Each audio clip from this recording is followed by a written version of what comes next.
Hello दोस्तों, कैसे हैं आप सब लोग। उम्मीद करता हूं कि आप सब लोग अच्छे होंगे। मैं आपका दोस्त मोहन आपके यूट्यूब चैनल मोहन एकेडमी में आप सभी लोगों का स्वागत करता हूं। तो दोस्तों, आज का टॉपिक है हमारा शिक्षण सूत्र, जो सीटेट के ऑनलाइन एग्जाम की दृष्टि से बहुत ज़्यादा महत्वपूर्ण है।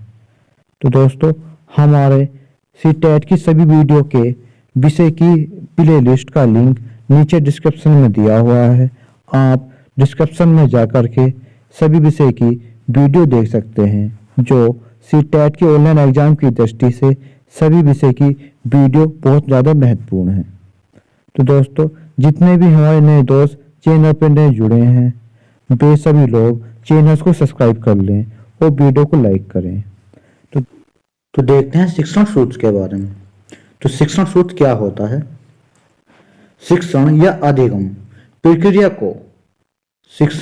प्रक्रिया को अधिक प्रभावशाली, उद्देश्यपूर्ण और सुगम बनाने के लिए जिन सूत्रों का प्रयोग किया जाता है उन्हें शिक्षण सूत्र कहा जाता है। तो दोस्तों, शिक्षण प्रक्रिया को अधिक प्रभावशाली, उद्देश्यपूर्ण और सुगम बनाने के लिए जिन सूत्रों का प्रयोग किया जाता है उन्हें शिक्षण सूत्र कहते हैं। तो दोस्तों, हार्वर्ड स्पेंसर एक वैज्ञानिक हैं। इन्होंने शिक्षण प्रक्रिया को प्रभावपूर्ण व सुगम बनाने के लिए कुछ शिक्षण सूत्रों का प्रयोग किया। तो इन्होंने क्या क्या प्रयोग किया इसके बारे में देखते हैं। तो हार्वर्ड स्पेंसर के अनुसार इन्होंने कहा, हार्वर्ड स्पेंसर ने शिक्षण प्रक्रिया को प्रभावपूर्ण व सुगम बनाने के लिए कुछ शिक्षण सूत्रों का संकलन किया। तो दोस्तों, कुछ शिक्षण सूत्रों का संकलन किया जिसका प्रयोग करके शिक्षण प्रक्रिया को उद्देश्यपूर्ण बनाया जाता है। तो दोस्तों, हार्वर्ड स्पेंसर ने शिक्षण प्रक्रिया को प्रभावपूर्ण व सुगम बनाने के लिए कुछ शिक्षण सूत्रों का संकलन किया जिसका प्रयोग करके शिक्षण प्रक्रिया को उद्देश्यपूर्ण बनाया जाता है। तो दोस्तों, अब चलते हैं शिक्षण सूत्र को। तो पढ़ते हैं शिक्षण सूत्र के बारे में। तो कुछ प्रमुख शिक्षण सूत्र लिए हमने। तो इसका पहला लिया हमने ज्ञात से अज्ञात की ओर। पहला लिया हमने ज्ञात से अज्ञात की ओर।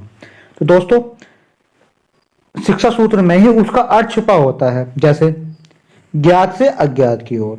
तो सबसे पहले बच्चों को उस वस्तु या उस चीज के बारे में पढ़ाना चाहिए जिसमें बच्चा उस वस्तु या उस चीज को जानता हो, उसके बारे में नॉलेज रखता हो। तो सबसे पहले उसको पढ़ाना चाहिए। फिर उसके बाद उस चीज को पढ़ाना चाहिए जिसमें बच्चा उस चीज या उस वस्तु को नहीं देखा हो, उसके बारे में नॉलेज नहीं रखता हो, तो फिर उसको पढ़ाना चाहिए।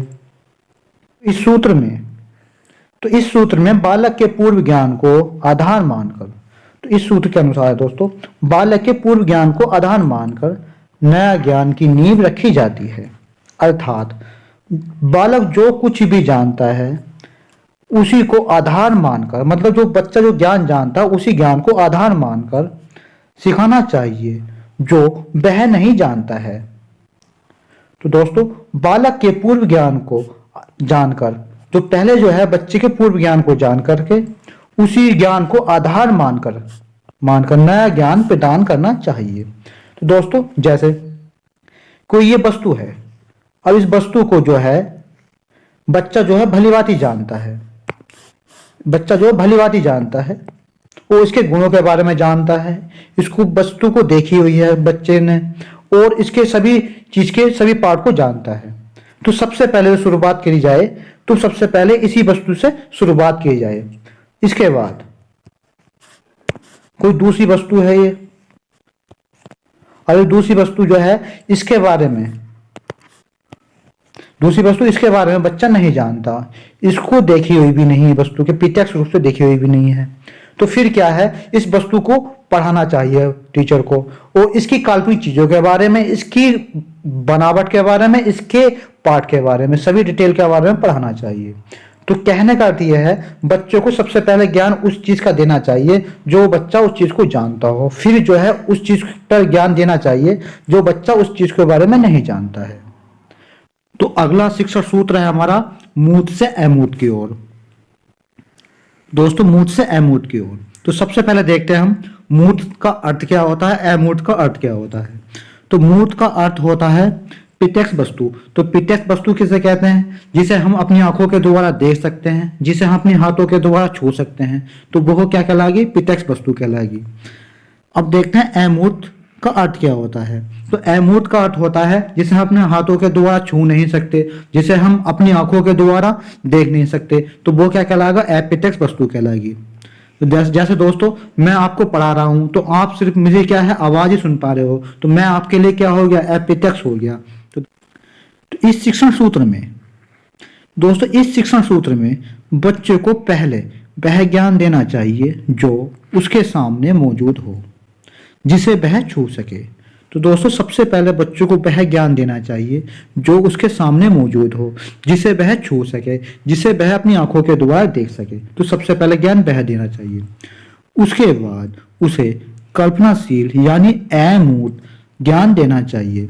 तो दोस्तों उसके बाद उसे कल्पनाशील यानी अमूर्त ज्ञान देना चाहिए। इसका मतलब ये हुआ जिसे वह कल्पना कर सकता हो या जिसे उसके आंखों के सामने वह नहीं हो, तो फिर उसके बाद वैसा ज्ञान देना चाहिए। तो दोस्तों मैं इसको एग्जाम्पल समझाता हूं। जैसे ये पक्षी है दोस्तों, अब ये पक्षी जो है ये उड़ रहा है। अब ये घोड़ा है, ये घोड़ा जो है दौड़ रहा है। तो दोस्तों बच्चों से कहें कि बच्चों ये पक्षी जो है क्यों उड़ रहा है, तो बच्चे कहेंगे कि पक्षी इसलिए उड़ रहा है ये क्यों उसके पंख हैं। अब बच्चे से कहें कि बच्चों जो घोड़ा जो है इसको अगर उड़ाने लगे तो वो कैसे उड़ेगा, तो बच्चे कहेंगे कि घोड़े के भी पंख लगा दिए जाएंगे तो घोड़ा भी उड़ने लगेगा। तो दोस्तों आप जानते हो कि छोटे बच्चे हैं, अभी उनका ब्रेन जो है इस तरह का डेवलप नहीं हुआ जो इस चीज को महसूस कर सकें कि घोड़ा नहीं उड़ सकता। तो क्या करेंगे, बच्चे कहेंगे कि घोड़े के पंख लगा दिए जाएंगे तो घोड़ा जो है उड़ने लगेगा। तो दोस्तों अमूर्त से अमूर्त की ओर यही है कि बच्चों को पहले वह ज्ञान देना चाहिए जो उसके सामने मौजूद हो, जिसे वह छू सके, जिसे अपनी आंखों के द्वारा देख सके। उसके बाद उसे कल्पनाशील यानी अमूर्त ज्ञान देना चाहिए जिसे वो छू ना सके, जिसे सिर्फ वो अपनी कल्पना में महसूस कर सके। सरल से कठिन की ओर, तो सरल से कठिन या जटिल की ओर इसको देखते हैं। तो सबसे पहले हम बच्चों को सरल चीजें पढ़ाएंगे, उसके बाद हम बच्चे को कठिन चीजें बताएंगे। जैसे बालक को सबसे पहले सरल ज्ञान देना चाहिए, तो सबसे पहले बालक को सरल ज्ञान देना चाहिए, उसके बाद फिर कठिन ज्ञान देना चाहिए। तो बालक की दृष्टि से जो सरल हो, तो बालक की दृष्टि से जो सरल हो उसी को सबसे पहले बताना चाहिए, जिससे बालक में उस टॉपिक की प्रति रुचि बढ़ सके।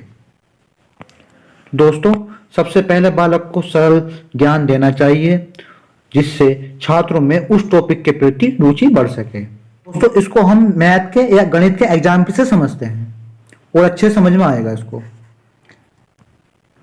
तो सबसे पहले हम एक सबसे सरल एग्जाम्पल देते हैं बच्चों को। जैसे बच्चों को कहा कि बच्चों तुम्हारे पास एक बॉल है और बच्चों को हमने 2 बॉल और दे दी। फिर बच्चे से मालूम करेंगे कि बच्चों आपके पास कितनी बॉल है, तो बच्चे बताएंगे कि मेरे पास 3 बॉल है। फिर इससे कठिन वाला कोई सवाल और मालूम करेंगे। जैसे बच्चे के पास 3 रुपए हैं और बच्चे को हमने 5 रुपए और दे दिए, तो फिर हम बच्चे से मालूम करेंगे कि बच्चे तुम्हारे पास कितने रुपए हैं, तो बच्चा बताएगा कि मेरे पास 8 रुपए हैं। इसके बाद कोई भिन्न का सवाल मालूम करेंगे बच्चे से। जैसे 1/2 प्लस 5/2 कितना होगा, तो बच्चा बताएगा 6/2 होगा। इसके बाद हम बच्चों को ले से सिखाएंगे, उसके बाद हम मैं से सिखाएंगे। इस तरह से करके हम बच्चों को पहले सरल चीजें सिखाएंगे, फिर उसके बाद कठिन चीजें सिखाएंगे। तो यही नियम है सरल से कठिन की ओर। तो दोस्तों अगला शिक्षण सूत्र है हमारा पूर्ण से अंश की ओर। तो पूर्ण से अंश की ओर, तो दोस्तों पूर्ण का मतलब होता है हमारा पूरा, और दोस्तों अंश का मतलब होता है हमारा, अंश का मतलब होता है हिस्सा या पार्ट। तो दोस्तों इसको इस तरह से समझिए, जैसे फोन है, फोन क्या हो गया, एक पूर्ण हो गया, और फोन का कैमरा क्या हो गया, एक अंश हो गया। तो दोस्तों इस तरह से समझिए आप। तो इस सूत्र के अनुसार, तो दोस्तों इस सूत्र के अनुसार बालक को सर्वप्रथम पूर्ण विषय वस्तु की जानकारी दी जाती है, फिर इसके एक एक अंश की जानकारी दी जाती है। तो दोस्तों बालक को सर्वप्रथम पूर्ण विषय वस्तु की जानकारी दी जाती है, फिर उसके मतलब विषय के एक एक अंश की जानकारी दी जाती है। तो दोस्तों इसको हम एग्जाम्पल समझते हैं। तो एग्जाम्पल समझते हम, बालक को सर्वप्रथम वाक्य का ज्ञान कराते हैं। तो बालक को सर्वप्रथम वाक्य का ज्ञान कराते हैं, फिर उस वाक्य में कर्ता, क्रिया, कर्म के बारे में बताया जाता है। तो दोस्तों बालक को सबसे पहले वाक्य का ज्ञान कराते हैं, उसके बाद वाक्य में कर्ता, क्रिया, कर्म के बारे में बताया जाता है। तो दोस्तों इसका एक एग्जाम्पल और देखते हैं। एग्जाम्पल है, तो पहले सीटेट के बारे में बताया। तो दोस्तों पहले सीटेट के बारे में जानकारी दी जाती है। तो पहले सीटेट के बारे में जानकारी दी जाती है, फिर सीटेट के सभी विषय के बारे में जानकारी दी जाती है। तो दोस्तों सीटेट क्या हो गया, एक पूर्ण हो गया, और सीटेट के सभी विषय जो हो गए वो अंश हो गया। तो दोस्तों पूर्ण से अंश की ओर ये शिक्षण सूत्र है इसका। तो दोस्तों सीटेट के सभी विषयों की प्लेलिस्ट का लिंक डिस्क्रिप्शन में हमने दिया हुआ है। आप सभी वीडियो को डिस्क्रिप्शन में जाकर के देख सकते हैं, जो सीटेट की ऑनलाइन एग्जाम की दृष्टि से सभी वीडियो महत्वपूर्ण हैं। दोस्तों वीडियो आपको कैसी लगी है कमेंट करके बताएं। अगर वीडियो आपको पसंद आई हो तो वीडियो को लाइक करें और सब्सक्राइब करें और अपने दोस्तों के साथ शेयर करें। अगर आपका कोई क्वेश्चन हो तो कमेंट में जरूर लिखें। जल्द मिलते हैं नेक्स्ट वीडियो में। जब तक के लिए जय हिंद, जय भारत।